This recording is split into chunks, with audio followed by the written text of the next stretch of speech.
Eco Money on Money FM 89.3. Another alarm has been sounded by European scientists. They say the world has now experienced record-breaking heat for 10 months in a row. New figures from the EU's Copernicus Climate Service say last month was the warmest March ever registered. Another warning cry in the battle against climate change. Now more than ever, it's critical for public and private sector to work towards sustainable solutions. Rajiv Peshwaria is the CEO of the Stewardship Asia Centre and author of the book Sustainable Sustainability.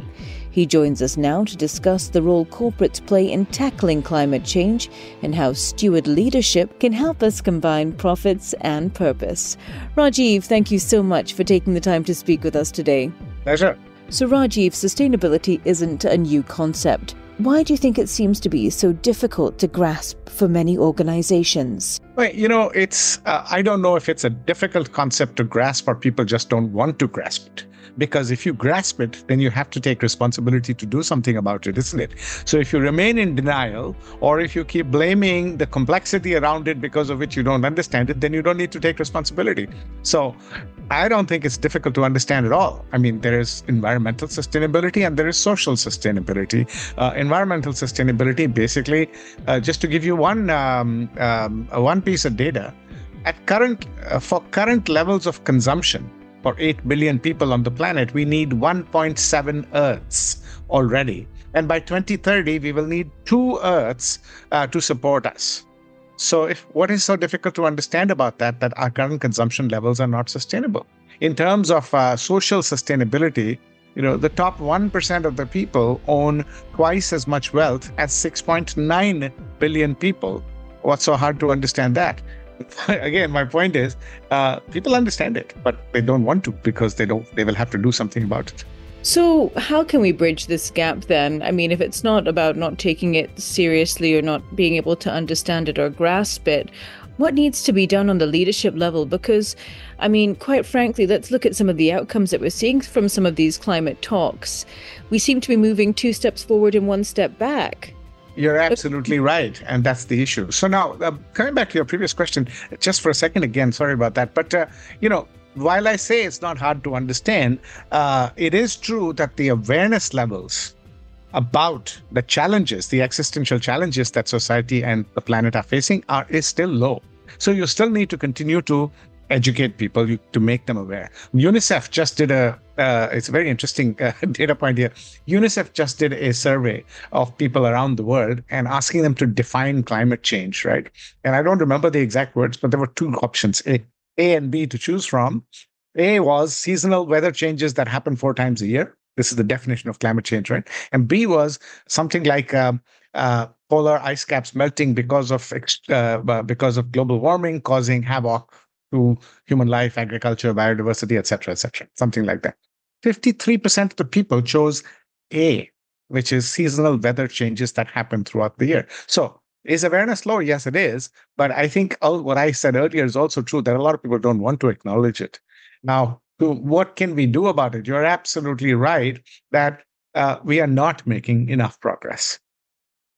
And I think the big reason is that the tools that we are using to drive responsible behavior are not working. So we think that the world thinks that there are 3 things that are going to save the planet and humanity with it. One is cheaper capital. The other is incentives. Give people incentives and measure their performance against those incentives and they'll behave. What gets measured and incentivized gets done is the old adage. And the third is regulation, that countries need to pass stiff laws. So capital, incentives, and regulation is supposed to save the world, and it's not happening.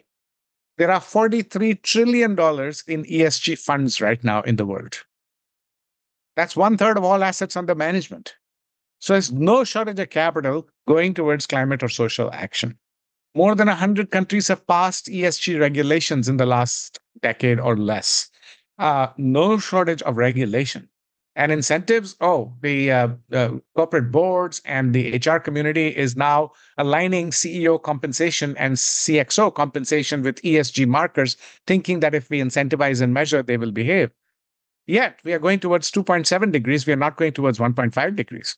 Income inequality is not decreasing. 22 men in the rich men in the world own more wealth than all the women of Africa put together. Is that a just word? Something is not working. So, what do you think needs to be done then? And you make an interesting argument for creating a shift. But let's start off. You mentioned regulation because in Singapore, that's something that we're very familiar with. How can regulators strike a balance? Don't get me wrong, regulation is important. Yeah. But regulation minimizes harm. And for a majority of people who don't care about sustainability and will never care about sustainability, we need regulation to make sure they minimize harm. They don't do more harm, right? But the problem with regulation is it sets a minimum level and say if you do worse than this, we will put you in jail. What we need to solve for today's challenges is innovation of the highest order, and innovation cannot be legislated. There can be no law that says thou shalt innovate more, right? Because we need profitable solutions for global warming, for carbon. We need profitable solutions for inequality or for cyber vulnerability, and that the regulation will not address. So yes, it's important to minimize harm, but not to create the innovation that we need. And you highlight that in the book. You say that rather than just rules, regulations, and incentives, we need a values-based revolution to overcome today's challenges. You also state to move away from shareholder-centric capitalism. So what kind of solutions are we looking at then, Rajiv? Your book also highlights that if we want to save our planet and humanity, we need to mature into steward leaders. You've actually wrapped two things into one here. Shareholder-centric capitalism and the values-based revolution. So let's take them separately. To clarify, we are not promoting a shift from we're not saying that capitalism is broken. Yes, I understand. We're actually not saying that we need socialism or communism or anything like that. So capitalism is certainly not broken. In fact, we say that the only way we're going to save the planet and humanity is with profit. We need to find profitable solutions to today's existential challenges, right? What's broken is the values. So here's the thing. We talk to 100 companies that are actually doing well by doing good. They're driving superior shareholder returns for shareholders, which is what capitalism is all about. But by addressing a pain point in society, which is either environmental or social. And such companies have been hugely profitable and been growing for decades, if not hundreds of years. And many of those examples are in the book. So we asked them a question. Okay, we already covered earlier in our conversation that incentives, capital, and regulation alone is not going to save the world, right? So let's find out from those who are actually making an impact as to why are they doing it? How are they doing it? And by collating the data from these 100 research projects, we concluded that actually such people who are doing well by doing good see themselves as stewards of planet Earth and humanity. And they believe in some specific values. Four, in particular, interdependence, the belief that the more I give, the more I get. The more I do for society, the more my business is going to succeed. They strongly believe in that. They're not doing this out of charity or the goodness of their heart. They strongly believe that the more I give, the more I get. Second is they take a long-term view. That in the short term, there may be some pain, but in the long term, our business is going to thrive and live for hundreds of years. They take ownership, that I will take ownership to address these existential challenges. As a steward of the planet and of humanity, it is my job to actually address these challenges in a way through my business. And finally, creative resilience, which is saying we need innovative solutions, we need innovation, but we know that innovation means 8 out of 10 times we will fail. But we will remain resilient and not give up on looking for creativity, hence creative resilience, and find those innovation solutions. So we found that these sorts of companies, these sorts of leaders, we call them steward leaders. They believe in those four values, and they create a purpose for themselves to create a collective better future for everyone, not just for themselves and their shareholder. Is being a steward leader, would you say, something that can be taught? Then everything you and I do in this world, in our lives, is because we learned it somewhere, good or bad, right? We learned it from experience. We learned it in a classroom. We learned it from society. So every behavior is based on some learning. So can this be learned? Absolutely. People tell me, Rajiv, are you naive? How can you convince 8 billion people to become steward leaders? Because the behaviors you're talking about are counterintuitive. right? We ask for belief in interdependence, where the normal human condition is I, me, myself. We ask for people to think long-term view. No, no, no. Most people want shortest possible view. It's the here and now. I don't care about, 10 years from now. It's not my problem. We want people to take ownership. And the general human condition is, why should I exert myself? And the fourth, we want people to be creative and resilient and come and look for innovation. Oh, that's too tedious. I'm somebody else's job, not my job. So all four are counter the human condition. The brain is not is wired exactly the opposite. So people tell me, Rajiv, are you naive? Because if that's true, then why should anybody become a steward leader? Because how can you convince 8 billion people? And my answer to that is we don't need to convince all 100% of the people. If the Pareto principle or the 80-20 rule is still true, and I haven't seen anything that has debunked it for 120 years, we only need to convince 20% of the people. Because 20% of the people will create the incremental innovation and the change will happen and we will save planet Earth and humanity. So can it be learned? Yes. Will 80% of the people accept it and learn it? No. Because again, that's against the human condition. We hope that we can convince and teach 20% of the people in the planet to become steward leaders. And I think they will.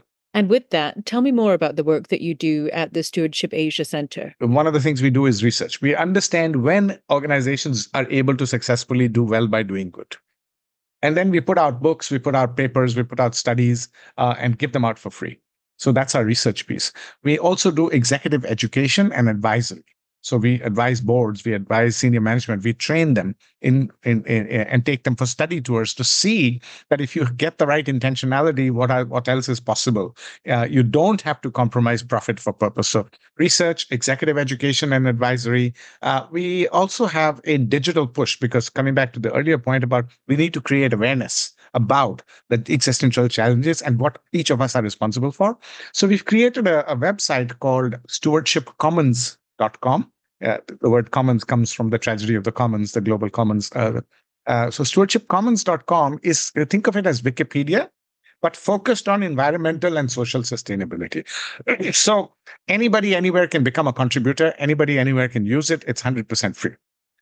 So we hope it becomes the biggest melting pot for content and community on sustainability, environmental and social challenges.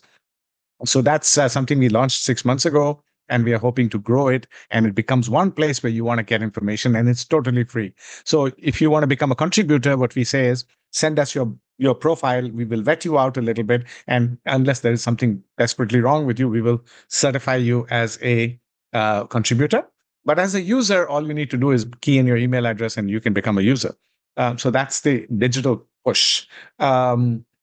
We also have a recognition platform called SL25.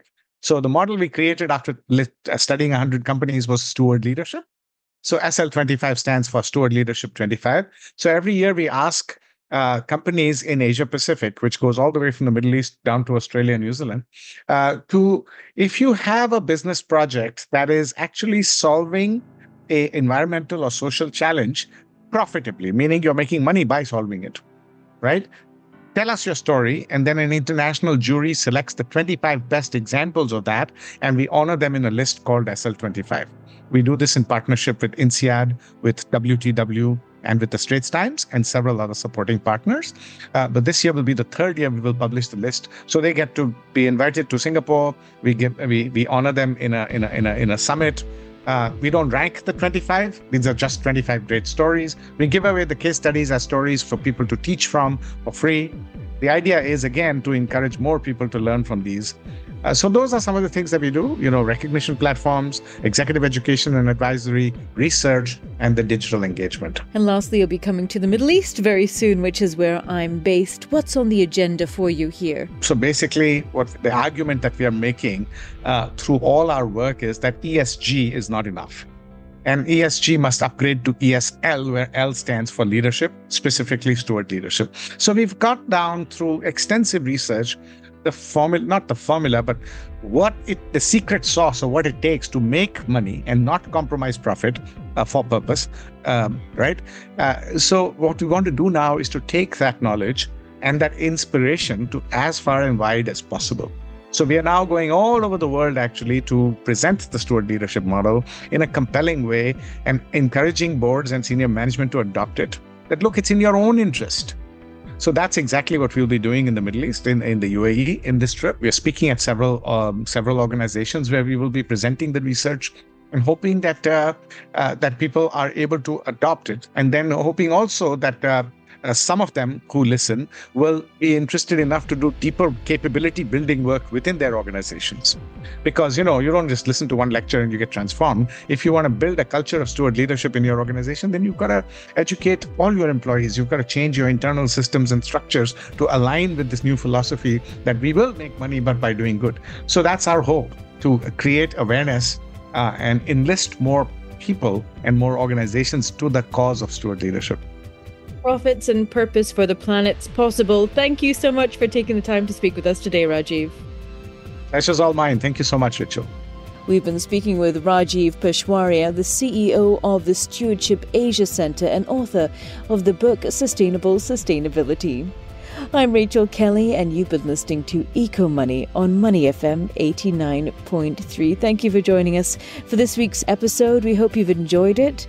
You can catch this and past episodes on Spotify. Just search for Eco Money and me, Rachel Kelly. Signing out for now. I'll be back with you next week for more eco news and views.